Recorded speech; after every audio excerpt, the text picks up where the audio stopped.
አሰላሙ አለይኩም ወራህመቱላሂ ወበረካቱሁ። ውድና የተከበራችሁ የቻናሌ ቤተሰቦች የመንሱራ ቲዩብ አድማጭ ተመልካቾች እንደምን አላችሁ? በያላችሁበት ሰላማችሁ ይብዛ። ዛሬ የምገኘው ሜዳ ነው ማለት ነው።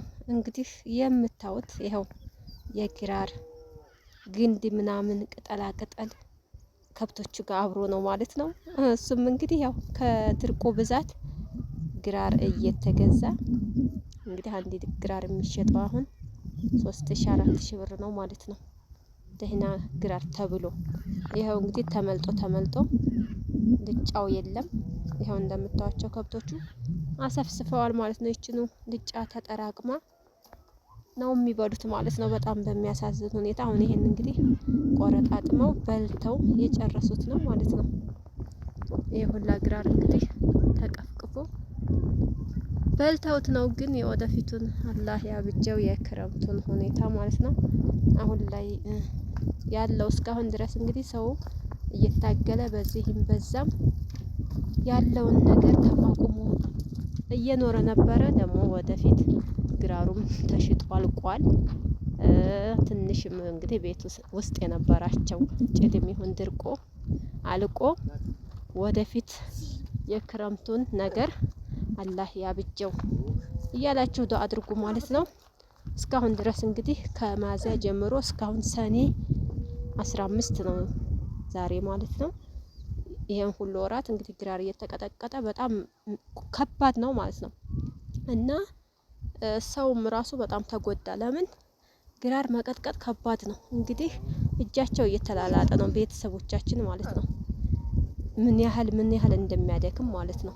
ያንን ቀፍቅፈው እንደገና እሾሁን አስወግደው ቀጥቅጠው ልጠው እንዴትም ተጠራቅሞ ከብቶቹ አንጀታቸው እንደሚደርስ አላቅም። ብቻ ግን ምንም ማድረግ አይቻልም። ለምን ከብት ያለው ሰው በአሁኑ ሰዓት በጣም ከባድ ነው፣ አሳብ ነው በአሁኑ ሰዓት ማለት ነው። ከብት ከማርባት ፍየል ማርባት ይሻላል። ለምን ያን ያህል እንትን የማይፈጁም፣ ቀለብ የማይፈጁም፣ ብዙም ጠብቁኝ አይሉም። ያገኙትን በልተው ተፍለክልከው ያድራሉ ማለት ነው። ፍየል ምናምን የሚያስቸግረው በክረምት ሰዓት ነው። ፍየል ካልተለቀቀ ቤት ታስሮ አይሆንም ማለት ነው። እና በድርቅ ሰዓት ፍየል ገዛ ተደርጎ ቢቀመጥ ይጠቅማሉ፣ ደግሞም ትርፋማ ናቸው ማለት ነው። ብዙ ቀለብ ሳይወስዱ እና እኔ ፍየል እያረባሁ ነው።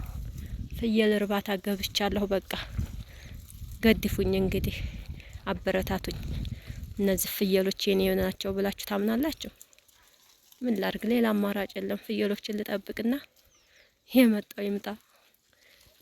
ማን ነው እንደዚህ ፍየል እየጠበቀ ከብት እየጠበቀ ያደገ? እንግዲህ ከአረብ ሀገር ከመዳም ኩሽና መልስ ያው እኔም ፍየል እየጠበቅኩ ነው ማለት ነው። ፍየል ማርባት እንዴት አያችሁት? ፍየል እኮ ይጠቅማል በነገራችን ላይ። በትንሽ ገንዘብ ገዝታችሁ ትንሽ አበላልተው ሳይጎዷችሁ ጥሩ ብር ያመጣሉ ማለት ነው። እና ያውንም ፍየል እያበላለሁ ነው። ፍየል እርባታ ይመቻችኋል ብዬ አስባለሁኝ። እንግዲህ የገጠር ልጆች ያደጋችሁበት ነው። እኔም ወደ አደግኩበት ደግሞ ገብቻለሁኝ። ኔክስ ግቢ ይበቃችኋል። እንግዲህ እናንተን ሁል ጊዜ ሲያበላ የሚቆያል እንዴ? እናንተ እንዲሁ ጠገቡንን አታቁም። አቅማዲያ ሁላ ሀያ ጅቢ ወደ ቤትሽ ነይ። በነገራችን ላይ በአሁኑ ሰዓት ራሱ ከተማ ውስጥ ብታው ማለት ነው ፍየል በግ የማያረባ ሰው የለም። በተለይ ፍየል ማለት ነው። የከተማው ሰው ራሱ አቆበታል። የመንግስት ሰራተኛ ራሱ ነው በደንብ ያየኋቸው ማለት ነው። እነሱን በቀላል ነገር አብልተው ትርፋማ ይሆናሉ። በዓል ሲመጣ እንረዳቸው ቢሉ እንሽጣቸው ቢሉ በጣም ጥሩ ውጤት ስለሚያገኙ የከተማው ሰው ወደ ገጠር ያለውን ነገር እየተቀላቀለ ነው ማለት ነው። እና እስኪውት እንግዲህ ጋራው፣ ሸንተረሩ፣ ሜዳው፣ ቁልቁለቱ እንደ ድሮ አይደለም። አክተሩ እየጠፋ ነገሮች እየደራረቁ ይገኛሉ ማለት ነው። ዛፉ ራሱ በጣም ጠነዛዝሎ ጠውልጎ ነው የሚታየው። ውበት የለውም ያን ያህል። ለምን? ፀሐይ ስለበዛበት ጀንበሯም ልትገባ እያቆለቆለች ነው። እኔም እንግዲህ ፍየሎችን ላስገባ እያልኩ ነው። ብቻ አልሐምዱሊላህ ረቢል ዓለሚን እንደዚህ ከበላሉልኝ ደግሞ ማለት ነው ወደ ቤቴ ልሰርና ውሃ ላጠጣ ማለት ነው።